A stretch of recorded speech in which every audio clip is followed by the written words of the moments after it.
ಮಾಜಿ CM H D. Kumaraswamy ದಂಪತಿ ಇಂದು ವಿಚಾರಣೆಗಾಗಿ ಲೋಕಾಯುಕ್ತ ಕೋರ್ಟ್ಗೆ ಹಾಜರಾಗಬೇಕಾಗಿದೆ.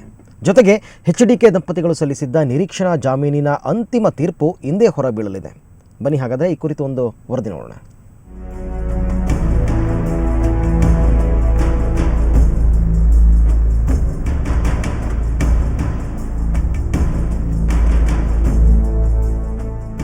ಮಾಜಿ ಸಿಎಂ ಎಚ್.ಡಿ. ಕುಮಾರಸ್ವಾಮಿ ದಂಪತಿಗೆ ಇವತ್ತು ಅಗ್ನಿ ಪರೀಕ್ಷೆಯ ದಿನ.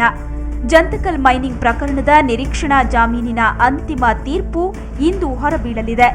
ಎಚ್ಡಿಕೆ ದಂಪತಿಗೆ ನಿರೀಕ್ಷಣಾ ಜಾಮೀನು ಸಿಗಲಿದೆಯೇ ಕಾದು ನೋಡಬೇಕು. ಜಂತಕಲ್ ಮೈನಿಂಗ್ ಪ್ರಕರಣದಲ್ಲಿ ಎಚ್ಡಿಕೆ ದಂಪತಿ ಕಿಕ್ಬ್ಯಾಕ್ ರೂಪದಲ್ಲಿ ಸೈಟ್ ಪಡೆದಿರೋ ಆರೋಪದಲ್ಲಿ ಸಿಲುಕಿದ್ದಾರೆ. ಇಂದು ವಿಚಾರಣೆಗಾಗಿ ಲೋಕಾಯುಕ್ತ ಕೋರ್ಟ್ಗೆ ಕುಮಾರಸ್ವಾಮಿ ಮತ್ತು ಅನಿತಾ ಕುಮಾರಸ್ವಾಮಿ ಹಾಜರಾಗಬೇಕಿದೆ.